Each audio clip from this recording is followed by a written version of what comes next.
జై శ్రీరామ్ అందరికీ నమస్కారం. వెల్కమ్ టు న్యూస్ అఖండ. నేను మీ కస్తూరి శ్రీధర్. మిత్రులారా, మీకందరికి కూడా ఈరోజు ఒక గొర్రె బిడ్డ న్యూస్ అయితే తీసుకువచ్చిన.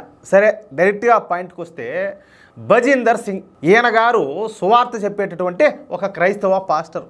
ఈయన గారిది హర్యానా రాష్ట్రం. అయితే హర్యానాలో భారతీయ జనతా పార్టీ అధికారంలో ఉండడంతో ఈ పాస్టర్ అయినటువంటి బజీందర్ సింగ్ తన సర్కస్ కంపెనీను పంజాబ్కు తరలించాడు. తెలుసు కదా, అర్థం అవుతుంది కదా మీకు సర్కస్ కంపెనీ అంటే అది. ఓకేనా? పంజాబ్లో ఈ ఫేక్ ప్రచారాలను చేస్తా ఈ పంజాబ్ ప్రజలను మతం మార్చడం ప్రారంభించినాడు. అర్థమవుతుందా? ఇక విచిత్రం ఏంటంటే ఈ పాస్టర్ అయినటువంటి బజీందర్ సింగ్ 2020 సంవత్సరంలో ఒకరిని హత్య చేసి జైలుకు పోయాడియా. ఆ టైంలో జైల్లోనే ఈ బజీందర్ సింగ్ క్రిస్టియానిటీని స్వీకరించాడంట. ఏడా? జైల్లోనే ఏకంగా. కాదియా, ఇంక జైలు కూడా వదలకపోతే ఇంక ఏం మాట్లాడాలా అంటే ఆడ కూడా మొదలుపెట్టారు. ఇంకా ఇదంతా కూడా సర్కస్ అంతా. సరే, ఇక మొదట ఈ హర్యానాలోనే తన ఈ మత మార్పిడి కంపెనీని పెట్టినప్పటికీ హర్యానాలో భారతీయ జనతా పార్టీ ప్రభుత్వం ఏర్పడడంతో ఇక ఈ దుకాణాన్ని పంజాబ్కి అయితే మార్చేశాడు. ఇక పంజాబ్లో ఈ గుడారం వేసి ఈ గుడారాలను పండగ చేయడం మొదలుపెట్టినాడు. ఈ పాపులకు స్వస్థత చేకూరుస్తానన్నాము, జబ్బున్న వాళ్ళకి ఆ జబ్బులు నయం చేస్తానని, అందరి బాధలను పోగొడతానని, అందరికీ డబ్బులు వచ్చేలా మార్గాలు చూపిస్తానని చెప్పి పెద్ద సంఖ్యలో ఈ ప్రజలందరినీ కూడా ఆకర్షించాడు.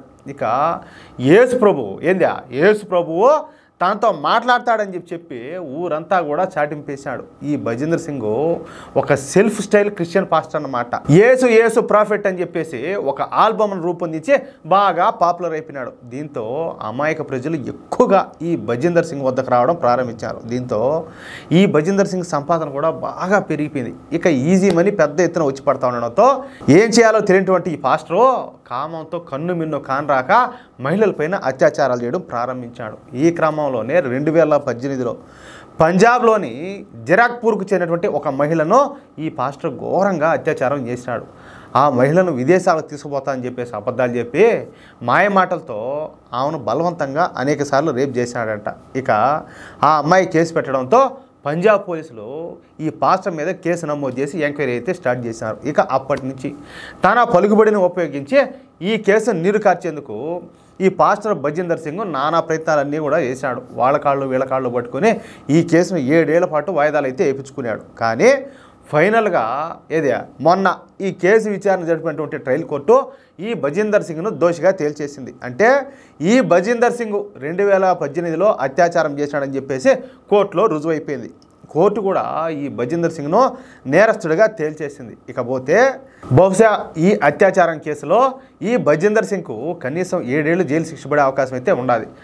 ఈ ఒక్క కేసే కాకుండా ఈ బజీందర్ సింగ్ పైన మరొక 2 కేసులు కూడా ఉన్నాయి. 2022లో మరొక మహిళను ఈ పాస్టర్ అత్యాచారం చేశాడంట. అంతేకాకుండా మరొకరి దగ్గర ఈ క్యాన్సర్ను నయం చేస్తా అని చెప్పి డబ్బులు తీసుకొని మోసం చేశాడంట. పాపం ఆ మహిళ వీడి మూలంగా మాయమాటలన్నీ విని ఆమెమో చనిపోయింది. యాడైనా కూడా సరే ఈ ఇళ్ళు ఓళ్ళని వదిలే వాళ్ళు ఎవరైనా కానీ కాదు, మంత్రాలకు రోగాలు తగ్గుతాయా? మంత్రాలకే రోగాలు తగ్గేటికంటే ఇంకేముండదు స్వామి, ఇంకేముండదు. కొంచెం వదిలిపెట్టండి నాయన, ఆ మూర్ఖత్వం కొంచెం వదిలిపెట్టండి. ఎందుకు సచారు ఊరికే నేను ఇలా వీడి జీవితం మొత్తం కూడా జైళ్ళు బెయిళ్ళు అత్యాచారాలు మోసాలతో నిండిపోయింది. అయినప్పటికీ హర్యానా, పంజాబ్, ఢిల్లీ రాష్ట్రాల్లోనే పాస్టర్లో వీడుకున్నంత క్రేజ్ మరి ఎవరికి కూడా లేదు. అదే ఇక్కడ కామెడీ. అర్థమవుతుందా?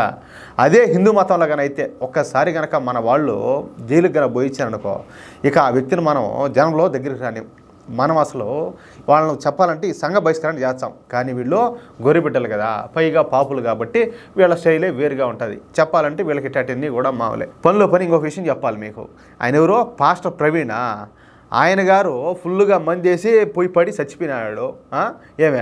వాళ్ళంతా ఒకటైపోయినారు. మనమంతా ఒక తండ్రి నుంచి వచ్చిన వాళ్ళమేనో మనం ఒకటేనని చెప్పి ఓడేదో తాగి కన్ను మిన్ను కానీ రాకుండా ఓడిపోయి బోడబడి చచ్చితే అది తీసుకొచ్చి హిందువులే హత్య చేశారని చెప్పేసి హిందువుల మీద నెట్టేదానికి తీవ్ర ప్రయత్నాలు చేశారు.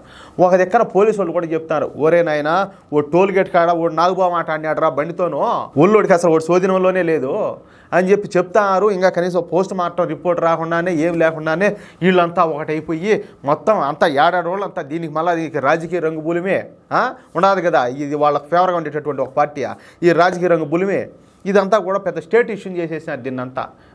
ఓడేదో స్వాతంత్ర సమరయోధుడు అన్నట్టు, ఆయన ఏదో దేశం కోసం పోరాడి చచ్చిపోయినట్టు, ఓడి తాయి ఎక్కువ ఆడ బాల్ పడి చచ్చితే అది తీసుకొచ్చి హిందువుల మీద రుద్దేదానికి చూసినారు. ఏమైంది ఇప్పుడు? మొత్తానికి నాయన ఓడి తాయి ఎక్కువైపోయి, మంది ఎక్కువైపోయి బాల్ పడి చచ్చాడని చెప్పేసి కన్ఫామ్ అయిపోయింది ఆధారాలతో సహా. అది కూడా ఇప్పుడు ఏం చెప్తారు వీళ్ళంతా సమాధానం అంటే, ఏదో ఒక విధంగా హిందువులను ఏదో ఒక విధంగా చెడ్డ చేయాలా, వీళ్ళని దోషులుగా చూపెట్టాలా. చూడ ఒక చిన్న అవకాశం దొరికితే దాన్ని ఎంత రాజకీయం చేశారా. ఇప్పుడు ఈ మాట్లాడిన వాళ్ళందరినీ దేంతో కొట్టాలి చెప్పండి? ఏ కాలుకుండే దాంతో కొట్టాలా? కుడికాలకి వేసుకునేది అంతా కొట్టాలన్నా, ఎడంకాలకి వేసుకునేది అంతా కొట్టాలన్నా, దేంతో కొట్టాలా? వీళ్ళందరూ మరి అన్ని మాట్లాడారు కదా హిందూ సమాజాన్ని. వాళ్ళు మరి బహిరంగ క్షమాపణ చెప్తారు ఈరోజా? చెప్పరు. తేలుగుట్టిన దొంగలు మారి గమ్మునైపోతారు. ఆ పరిస్థితిలో ఉన్నాం మనం. కాబట్టి నాయన కొంచెం జాగ్రత్తగా ఉన్నాం. మనం అందరం ఒకటిగా ఉంటే ఇప్పుడు కనీసం వాడు ఎట్ట చచ్చినాడో కూడా తెలియకుండా వాళ్ళంతా రోడ్లు ఎక్కి పెద్ద బేభత్సం చేశారు. అది ఎందుకంటే వాళ్ళ యూనిటీ ఆ స్థాయిలో ఉండాలి. కానీ ఆ యూనిటీ మనలో లేకనే దోనబోయే కుక్కల్లా మన మీద మరిగేదానికి ట్రై చేస్తాను. అది చెప్పుకొచ్చేది. మిత్రులారా, ఈ న్యూస్ కనుక మీకు నచ్చినట్లయితే ఖచ్చితంగా ఈ న్యూస్ నలుగురికి షేర్ చేయండి. అదేవిధంగా ప్రతి ఒక్కరు కూడా మీ యొక్క అమూల్యమైన అభిప్రాయాలను తప్పనిసరిగా కామెంట్ రూపంలో తెలియజేయండి. అలాగే ఇంతవరకు మీరు కనుక మన ఛానల్ సబ్స్క్రైబ్ చేసుకున్నట్లయితే ఖచ్చితంగా ప్రతి ఒక్కరూ మన ఛానల్ సబ్స్క్రైబ్ చేసుకోండి, సపోర్ట్ చేయండి ప్లీజ్. జై శ్రీరామ్.